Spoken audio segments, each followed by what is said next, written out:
नमस्कार। प्रस्तुत है चित्तर कलाकृति। उत्तर कर्नाटक के शिमोगा जिले में विशेष रूप से दीवरू जाति की महिलाओं द्वारा यह चित्रकला की जाती है।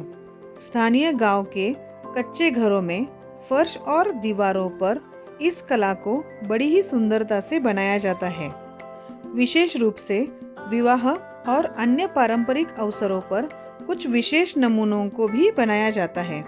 हर एक लोक कला की तरह यह कला भी शहरों में लोकप्रिय होते ही फर्श और दीवारों से निकलकर कागज और कपड़ों पर आ गई है और बाजार में उपलब्ध है। चित्र कलाकृति को कपड़े पे कैसे बनाया जाता है ये हम देखेंगे। सबसे पहले हम कपड़े पे लाल टेराकोटा रंग लगाएंगे। चित्र को हस्तनिर्मित कागज पर बनाया जाता था। इस कागज पर पहले मिट्टी का लेप किया जाता था और पृष्ठभूमि को मनचाहा रंग दिया जाता था। रंगों के लिए प्राकृतिक वस्तुओं का उपयोग किया जाता था। उदाहरण के लिए लाल रंग के लिए एक विशेष पत्थर को पीसकर रंग बनाया जाता था। चावल को जलाकर और कुछ दिनों तक पानी में भिगोकर काला रंग बनाया जाता था। मिट्टी और चावल से सफ़ेद तथा गुर्गी के बीच से पीला रंग भी बनाया जाता था। चित्तर की विषय वस्तु धार्मिक और सामाजिक होती है। धार्मिक विषयों में देवी देवताओं की रथ यात्राएं, तुलसी का पौधा, चौक और आरती के चित्र बनाए जाते थे। यहाँ पे टेराकोटा रंग सूखने के बाद सफ़ेद रंग की मदद से हम चित्तर कलाकृति बना रहे हैं। पारंपरिक कलाकृतियों में रंगों को स्थायी और चमकदार बनाने के लिए गोंद का प्रयोग किया जाता था तथा गोंद को भी स्थानिक वृक्षों से प्राप्त किया जाता था। रंगों को घोलने के लिए नारियल के खोपरे के आधे भाग का प्रयोग होता था। नारियल की एक सामान्य रस्सी से इन आधे खोपरों को इस प्रकार से बांधकर लटकाया जाता था जिसमें दोनों हाथ मुक्त रखते हुए सुविधानुसार चित्रांकन में ध्यान लगाया जा सके।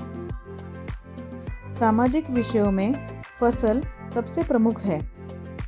सारे प्रमुख उत्सव फसल कटने पर ही मनाए जाते हैं, बल्कि यह समय इस जनजाति के लिए अत्यंत महत्वपूर्ण हुआ करता था। फसल के बाद मैदानों में गोबर और मिट्टी के पुती हुए फूस की टोकरियों के ढेर दिखाई देते थे।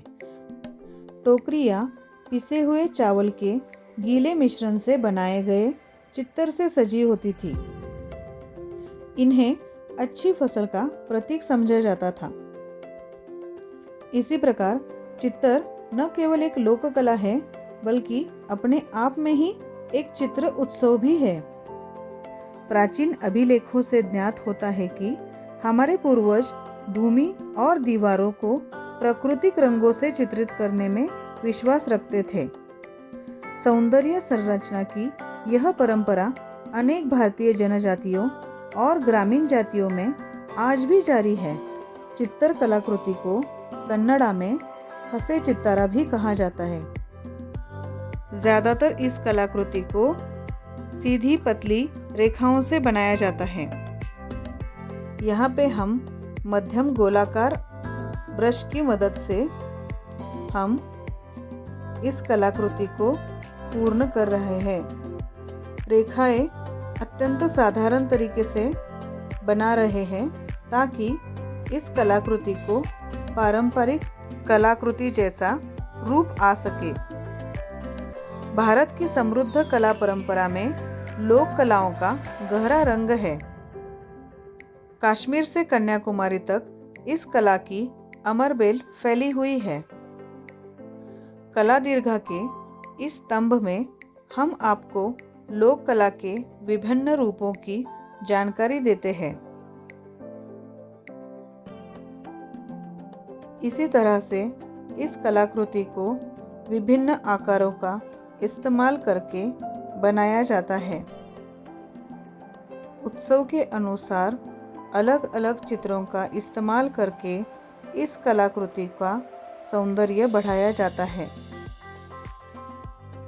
इसी तरह से अलग अलग कलाकृतियों के बारे में जानने के लिए हमारे साथ जुड़े रहें।